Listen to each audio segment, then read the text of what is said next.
Hindi ko man kayang ibigay ang lahat, pero kaya ko naman magbigay ng pagmamahal para sa mga pusang ito dito sa Pag-asa Palengke. Dahil kung hindi ako, ay wala namang ibang magmamalasakit. Kaya nga itong mga pusa na ito ay talagang pinapalagaan at iniingatan ko. Bago nga ako magsimula sa aking pagtitinda, ito nga binigyan ko na nga sila ng pagkain dahil para pag dumating na aking mga suki ay tuloy-tuloy ng aking pagtitinda. At ang iba naman at ibang mga pusa naman dito ay aalis na yan sila dito, pupunta na yan sa kabila. Ganyan sila, marunong sila makaintindi, hindi sila napapasaway at napakabait nila.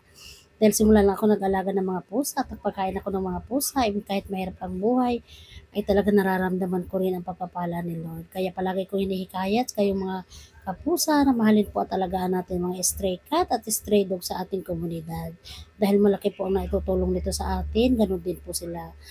Eh, dahil kung hindi naman po tayo magmamalasakit, eh sino po ba ang magmamalasakit pa?